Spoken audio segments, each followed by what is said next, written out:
हाँ, तो last video में अपने रे डायग्राम तक फिनिश कर लिया था, चारों रे डायग्राम डिस्कस कर लिए थे। अब हम इमेज फॉर्मेशन जा रहे हैं कॉनकेव मिरर और कॉन्वेक्स मिरर के लिए। उससे पहले एक बहुत इंपॉर्टेंट पॉइंट दिमाग में नोट कर लेना। वो नोट ये करना है, जब भी आपको इमेज बनानी है किसी ऑब्जेक्ट की, या इमेज डायग्राम रे डायग्राम बनाना है किसी ऑब्जेक्ट के लिए फॉर द मिरर, आपको इमेज डायग्राम बनाने टाइम दो बात का ध्यान रखना है। आप कोई भी रे डायग्राम जो हमने चार पढ़े इस वीडियो में इससे पहले, वो चारों रे डायग्राम में से कोई भी दो रे डायग्राम यूज कर सकते हैं।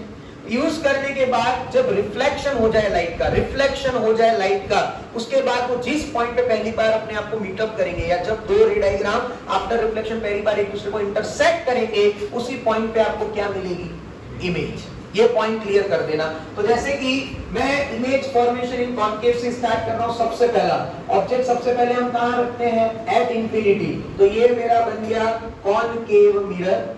ये मेरा आ गया ऑब्जेक्ट इंफिनिटी पे। आपको दो रे डायग्राम यूज करने हैं। पहला parallel to principal axis after reflection passing from focus. ये दूसरा parallel to the principal axis after reflection passing from focus. दोनों रे डायग्राम पहली बार यहां इंटरसेक्ट करेंगे। जहां पहली बार इंटरसेक्ट करें दो रे डायग्राम, उसी पॉइंट पे क्या बनती है?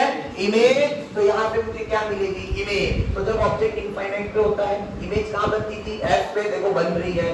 पॉइंट साइड, ये जो मैंने प्रिंसिपल एक्सिस लिया है, जिससे प्रिंसिपल एक्सिस जितना ऊपर ही इसकी हाइट है, आप देखो यहाँ पे हाइट क्या होगी? एकदम पॉइंट साइड। तो इमेज आपको क्या मिल रही है? Point side. ये आपका पहला रे डायग्राम। दूसरे, अब इसी में इस रे डायग्राम में आप image of position of image भी बता दोगे क्या आ जाएगी? है फोकस। इमेज कैसी बन रही है? Real and inverted. साइज क्या है? Highly diminish. अब इसके बाद जाते हैं दूसरी पोजीशन पे।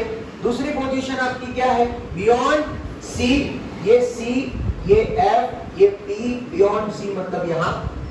पहला ray diagram parallel to the principal axis, parallel to the principal axis after reflection passing from focus. ये निकाल दिया फोकस से। दूसरा रे डायग्राम आप दो ले सकते हैं, यहाँ पे कोई भी रे डायग्राम बनाओ, कोई दिक्कत नहीं। मैं यहाँ से ले रहा हूँ कि फोकस से जा रहा है। किससे जा रहा है? Focus. After passing from focus after reflection parallel to the principal axis. तो ये पैरेलल हो गया। ये यहाँ पे पहली बार इंटरसेक्ट किए दोनों रे डायग्राम। जहां पे इंटरसेक्ट करे वहां पे जाके ऐसे मिलाओ, तो ये मेरी क्या बन गई? इमेज। अब देखो ऑब्जेक्ट की साइज इमेज से क्या है? बड़ी। और हमें पता है जब बियॉन्ड सी होता है, ऑब्जेक्ट की इमेज कहां बनती है? बिटवीन एफ एंड सी बन रही है। साइज ऑफ द इमेज क्या आ रही है? स्मॉलर। और देखो उल्टी आ रही है, और जिस तरफ ऑब्जेक्ट है उसी तरफ इमेज है। मिरर के अंदर जिस तरफ ऑब्जेक्ट होता है उसी तरफ अगर इमेज बनती है तो वो रियल होती है। तो रियल भी है और उल्टी भी है, तो रियल एंड इन्वर्टेड। सब प्रूव हो गया। अगर अब मैं जाता हूं सी के पास, किसके पास जाता हूं? सी के पास। तीसरी, ये अब आपका एट सी, ये आ गया सी। यहाँ पे रख दिया object parallel to the principal axis after reflection passing from focus. तो यहाँ पे ये निकल गई फोकस से। अगर मैं फोकस से लाइट ले जाऊं after reflection parallel to the principal axis, ये इंटरसेक्ट कर ली है। देख लो सेम साइज बन रही कि नहीं बन रही है? एच सी बन रही कि नहीं बन रही है? नेचर क्या हो गया? नेचर क्या हो गया? Real and inverted. और आपको साइज भी सेम। तो ये तीसरा। अब ऐसे ही यहाँ पे चौथा, पांचवा आपको करना है खुद से। ये आपका होमवर्क होगा। अगर आपसे नहीं हो तो नीचे कमेंट सेक्शन में बताएं, मैं इसका भी वीडियो जरूर बनाऊंगा। और अगर लास्ट पार्ट देखें जिसमें वर्चुअल देखने को मिल रहा है, वर्चुअल मतलब कुछ इस तरीके से, जब ऑब्जेक्ट कहां रखना है? एफ और बी के बीच में, मतलब यहां। अब देखिए इसमें क्या होगा? Parallel to the principal axis after reflection passing from focus. Angle i से जब रे गिरती है तो एंगल आर पे क्या होती है? रिफ्लेक्ट। अब आपको देखिए क्या ये दोनों लाइन कभी भी जीवन में इस तरफ मिल पाएंगी क्या?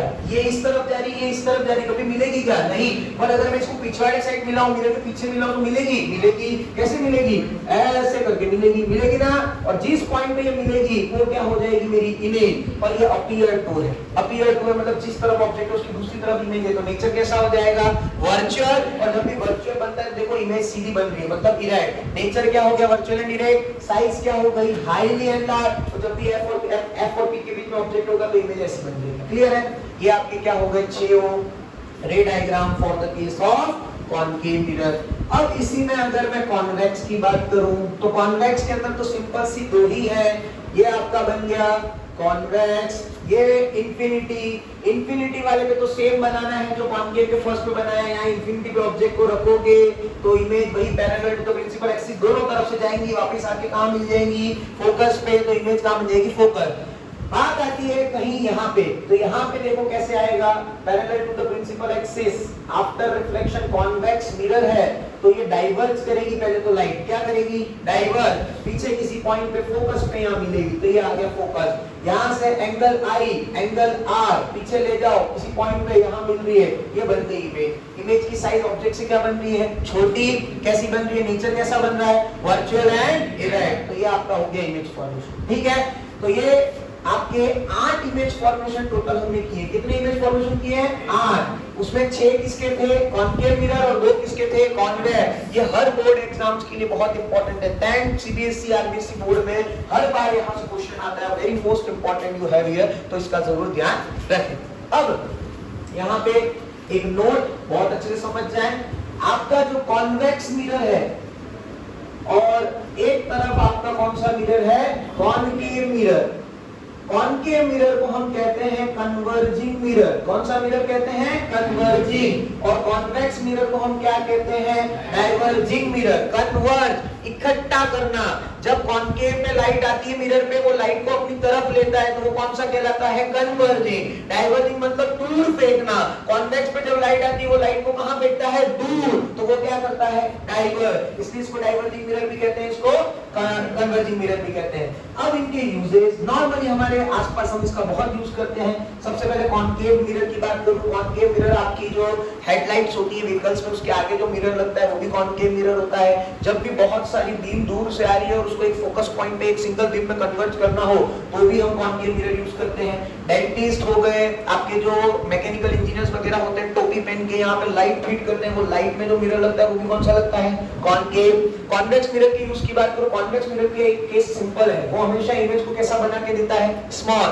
तो आपकी जो व्हीकल्स होती है उसके साइड में एक साइड मिरर लिखा होता है, उस पे एक लाइन लिखी होती है प्यारी सी, objects in the mirror are closer than they appear. Object जो मिरर में दिख रहे हैं वो उससे बहुत बड़े हैं, ध्यान रखें, क्योंकि कॉन्वेक्स मिरर लगा रखा है वहां। कॉन्वेक्स मिरर इमेज को क्या करता है, छोटा करता है कंपेयर विद द ऑब्जेक्ट। अब सवाल कि व्हीकल के अंदर सर आप कॉन्वेक्स मिरर ही क्यों यूज करते हो, कॉनकेव लगाने में आपका क्या जा रहा था, तो कॉनकेव लगाने पे हमें जो इमेज मिलती है वो एक ही बार ऐसी होती है जो वर्चुअल एंड इरेक्ट होती है। कब होती है, F और P के बीच में, और उस केस में भी वो ऑब्जेक्ट से इमेज जो बनती है वो कैसी बनती है, बहुत एनलार्ज। तो कॉनकेव मिरर में तो वो फिट ही नहीं होगी। कॉन्वेक्स ही ऐसा था जो इमेज को छोटी भी कर रहा था और वर्चुअल इरेक्ट भी बनाता है व्हीकल के इस केस में, इसलिए हम वहां पे कौन सा मिरर यूज करते हैं, कॉन्वेक्स। ये बहुत प्यारा सा सवाल है, बोर्ड्स के लिए ध्यान रखिएगा, ठीक है। अब उसके बाद हम पहुंचते हैं द मिरर फॉर्मूला। आपने जीवन में कभी एक बात सोची, आप 10वीं में पढ़ते हैं, 10th में पढ़ते हैं, ये द वर्ड कब लगता है, द ताज में पढ़ा है कभी, कब लगता है द, जब वो अकेला हो और बहुत स्पेशल हो तब लगता है द। अब मिरर फॉर्मूला के आगे लगाया है द मिरर फॉर्मूला, इसलिए आप समझ जाइए इस मिरर फॉर्मूले की अपने आप में कितनी ज्यादा हैसियत है। मिरर फॉर्मूला क्या है भैया, मिरर फॉर्मूला है 1/v plus 1/u is equal to 1/f। यहाँ पे v कौन है, image distance from pole capital P in the mirror, u कौन है, object distance from pole capital P, और f कौन है भैया, focal length of the mirror. तो ये मिरर फॉर्मूला आपको ये डिटेल देगा। मान लो कहीं ऑब्जेक्ट रखा है, उस मिरर की फोकल लेंथ पता है, बताओ इमेज कहां बनेगी, तो इससे निकाल सकते हो। मान लो आपको पता है मुझे यही इमेज बनानी है, इसका मिरर का फोकल लेंथ ये है, बताओ ऑब्जेक्ट को कहां रखना है, तो मैं ये यूज कर सकता हूं। तो ये मिरर फॉर्मूला हमारे इस सब के लिए क्या करेगा, हेल्प करेगा। इसी में नेक्स्ट आपको मिरर के लिए जो रिक्वायर्ड थिंग है वो है आपका मैग्निफिकेशन। क्या है, मैग्निफिकेशन, जिसे हम स्मॉल m से डिनोट करते हैं। मैग्निफिकेशन, आप लोगों ने सीआईडी देखा होगा, डॉक्टर शाहरुख के साथ मैग्नीफाइड ग्लास ले लेके एक्सपेरिमेंट करते रहते हैं। मैग्नीफिकेशन क्या देता है, ऑब्जेक्ट की इमेज को या तो बड़ा करता है या छोटा करता है। तो मैग्नीफिकेशन यहाँ पे भी वही काम कर रहा है। मैग्नीफिकेशन का मतलब होता है height of image upon height of object. इसे जनरली h' HI/HO से डिनोट करते हैं। बहुत सारी बुक अलग अलग डिनोशन रखती है, तो इसको डेफिनेशन में लिखना हो तो क्या लिखोगे, the ratio of height of image to the height of an object is called as magnification. अब देखिए ये ऊपर वाला डिनोमिनेटर है, नीचे वाला न्यूमरेटर है, सॉरी ऊपर वाला न्यूमरेटर है, नीचे वाला क्या है, डिनोमिनेटर है। अगर इमेज की साइज ऑब्जेक्ट से बड़ी होगी तो इसको डिवाइड करोगे तो वैल्यू हमेशा ग्रेटर देन क्या आएगी, 1। अगर मैग्निफिकेशन 1 से ज्यादा है तो हमेशा इमेज ऑब्जेक्ट से क्या होगी, बड़ी। अगर ऊपर वाली इमेज छोटी होगी ऑब्जेक्ट से तो वैल्यू हमेशा लेस देन क्या आएगी, 1। तो अगर मैग्निफिकेशन हमें कभी भी किसी का इमेज का लेस देन 1 है, मतलब वो इमेज जो बन रही है ऑब्जेक्ट की वो क्या बन रही है, छोटी। किसके कंपेयर में, ऑब्जेक्ट के। तो एक बात तो क्लियर हो गई है भैया, मैग्निफिकेशन इज ग्रेटर देन 1 हो तो इमेज की साइज क्या आती है, एनलार्ज। अगर मैग्निफिकेशन लेस देन 1 हो तो इमेज की साइज हमेशा ही क्या आएगी, डिमिनिश। तो वो हम बता सकते हैं। और वो भी कैसे, मान लो मैग्निफिकेशन आया 4 प्लस 4 आया 4 का क्या मतलब है, ऑब्जेक्ट से 4 गुना मेरी इमेज बन रही। अगर ऑब्जेक्ट 5 सेंटीमीटर का है तो इमेज कितनी बनेगी, 20 सेंटीमीटर की। समझ में आई। अगर मेरा मान लीजिए मैग्निफिकेशन 0.5 आया है, 0.5 मतलब हाफ हो गया। अगर मेरा ऑब्जेक्ट 10 सेंटीमीटर का है तो इमेज कितनी बनेगी, 5 सेंटीमीटर। समझ में आई बात। तो मैग्निफिकेशन बहुत बड़ा रोल प्ले करेगा साइज ऑफ इमेज बताने में। दूसरा, मैग्निफिकेशन आपको हेल्प करता है इमेज की नेचर बताने। नेचर कितने तरीके के होते हैं, नेचर कितने तरीके के होते हैं, कौन कौन से, वर्चुअल एंड इरेक्ट और रियल एंड इनवर्टेड। अगर मैग्निफिकेशन पॉजिटिव आता है तो नेचर ऑफ इमेज हो जाता है वर्चुअल एंड इरेक्ट, और अगर मैग्निफिकेशन नेगेटिव आता है तो नेचर हो जाता है रियल एंड इनवर्टेड। यहाँ एक बात का ध्यान रखें, इन दोनों में पॉजिटिव नेगेटिव अलग देखोगे, ग्रेटर देन 1 लेस देन 1 अलग देखोगे। मतलब मैं अगर इसको यहाँ कह दूं तो ये मैग्नीट्यूड लेना है, मैग्नीट्यूड का मतलब है साइन को नहीं देखना। अगर मैग्निफिकेशन की वैल्यू 1 से ग्रेटर है तो इमेज कैसी होगी, एनलार्ज। मैग्निफिकेशन की वैल्यू 1 से लेस है तो कैसी होगी, डिमिनिश।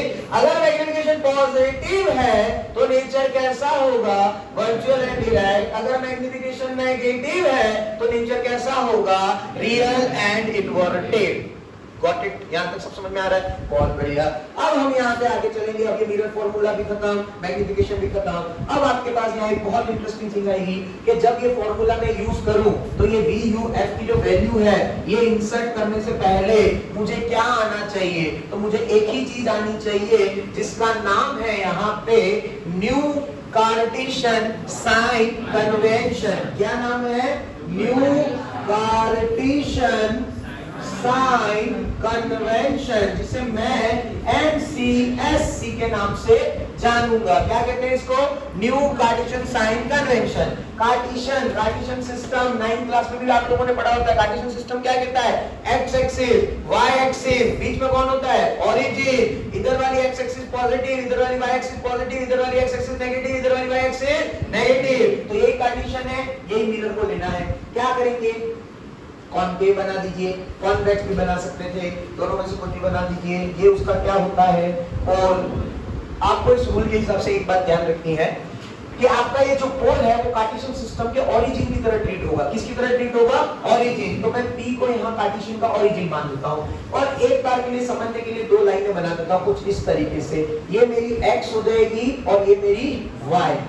आपको सबसे पहले अगर इस कार्टेशियन सिस्टम को यूज करना है तो लाइट ने एक ही कंडीशन रखी, सिर्फ एक और एक, वो ये है कि मेरी इंसिडेंट लाइट, कौन सी मेरी लाइट, इंसिडेंट लाइट, वो हमेशा कहां से कहां आनी चाहिए, लेफ्ट से राइट साइड ऑफ मिरर। मतलब मेरा ये कंसीडरेशन फिक्स है।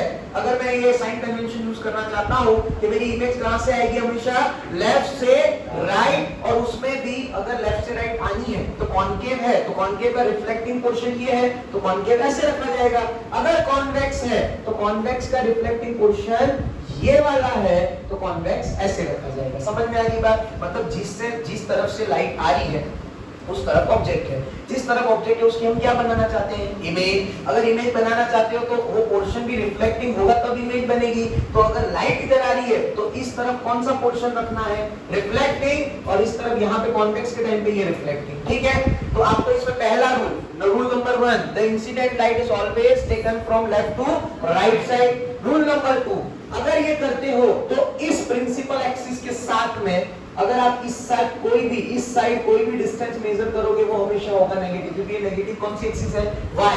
मतलब पोल के लेफ्ट साइड पे प्रिंसिपल एक्सिस के साथ में कोई भी डिस्टेंस अगर आप मेजर करते हो वो हमेशा क्या होगा, नेगेटिव। अगर प्रिंसिपल पोल के प्रिंसिपल एक्सिस के साथ में कभी राइट साइड में कोई डिस्टेंस मेजर करते हो, डिस्टेंस वो हमेशा क्या लेना है आपको, पॉजिटिव। समझ में आ रही बात? अगर आप प्रिंसिपल एक्सिस के ऊपर जाते हो हाइट पे, अगर हाइट मेजर करते हो तो वहां पे आपको हमेशा क्या लेना है, पॉजिटिव। और अगर आप नीचे हाइट लेते हो तो आपको वहां पे क्या लेना है, नेगेटिव। ठीक है, यहां तक बात समझ में आ गई? तो ये आपका पूरा साइन कन्वेंशन हो गया। तो साइन कन्वेंशन के 5 रूल। लाइट हमेशा कहां से कहां आएगी, लेफ्ट से राइट। डिस्टेंस अगर पोल के लेफ्ट साइड में तो क्या लेना है, नेगेटिव। डिस्टेंस अगर राइट साइड में तो क्या लेना है, पॉजिटिव। अगर हाइट ऊपर से मेजर कर रहे हो तो क्या लोगे, पॉजिटिव। हाइट अगर प्रिंसिपल एक्सिस के नीचे जा रहे परपेंडिकुलरली तो क्या लोगे, नेगेटिव। तो this is all about the new cartesian sign convention, and in the next video we are going to discuss 2 or 3 numericals of this that can help you